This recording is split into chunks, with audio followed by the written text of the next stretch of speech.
suppose it's been a really long time since I did a book talk, and I'm sorry for that. I've just been very tired with the baby and stuff. And last year I didn't really get a whole lot of reading done for, lots of different reasons. But this year so far I'm off to a better start. I've read a couple of books already, and I just want to tell you some of the ones we have here in the library. This first one is called Lifelike by Kristoff.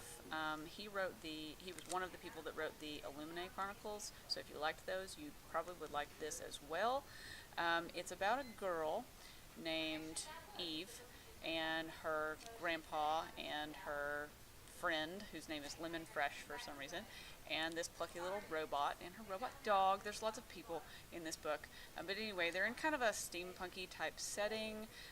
She participates in these battles against giant robots and things like that, but there's a lot of other stuff going on in the story. It's one of those where the main character comes to realize through the story that they don't have any idea what's going on, that what they thought was true is actually not true.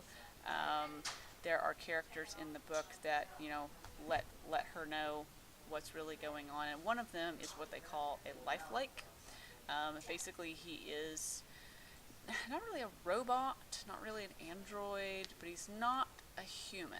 So he was created, as a teenager, and thrust into being a fully formed person, but not having any of the experiences that a normal person would have had by the time they become a teenager. So a lot of challenges come with that. There are other lifelikes that are not quite as nice or friendly as that particular one.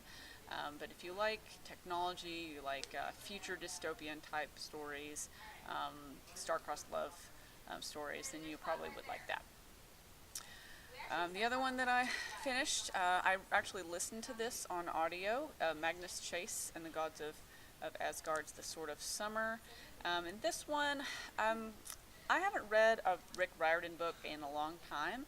I read the Percy Jackson and the Lightning Thief original series, and I read part of the second series, and I kind of got a little bit, tired of that particular bunch of characters. But this has to do with Norse gods.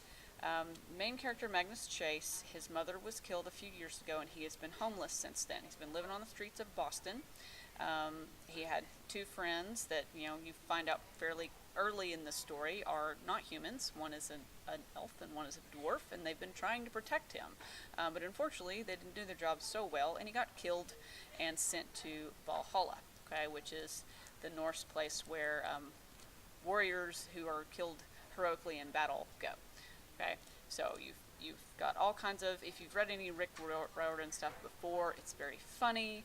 You have a lot of interesting characters. There's a lot of action. There's not a lot of rumination about why things are happening. Not too much, but a lot of fast-paced action and funny stuff to do with Norse gods. I would highly recommend it. So we have it, and we have all the other books in the series here in the library as well. And lastly, Vicious by Schwab. This is Victoria Schwab. She was going by V.E. Schwab for this particular series. This one was written several years ago, and she just recently came out with a sequel called Vengeful, which I'm reading right now. But Vicious is the story of Victor Vale and Eli Cardale, who then becomes Eli Ever. They are students at Lockwood University or Lockwood College, I can't remember which one, but they have decided to study the phenomenon of what they call EOs, or extraordinary people. These are people who have had a near-death experience and come back from that near-death experience with some sort of ability or power. At first they're just going to study why this happens, and then they decide they're going to make it happen. They're going to have an experiment and see if they can create an extraordinary. So, and I don't want to tell you too much about the story because that's, part of the fun. But anyway, so they do perform experiments on themselves to see if they can create extraordinary capabilities. So it's definitely really good. If you've read any of her other stuff, The Savage Song, or there's a series called, I think, The Archive. and some other stuff. Shades of London trilogy. If you read any of her other stuff, you'll probably like this one, even though it's very different.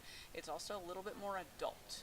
Okay, so you're gonna have a little bit more violence, a little bit more, some adult situations in the book, but I highly recommend it as well if you like superheroes or X-Files or what was that show, Heroes, a long time ago. Yeah, if you like that sort of thing, you probably enjoy this book, so check it out. And then whenever I'm done reading Vengeful, it'll be back on the shelf in the library as well. So hope you enjoyed one of those books, or come and see us and tell us what you'd like. I'm working on that grant that I got for the parenting books and the children's books right now, so that's what I'm going to be ordering first, and then after that I'll get right back on student suggestions and regular fiction, nonfiction for high school. So anyway, have a nice day.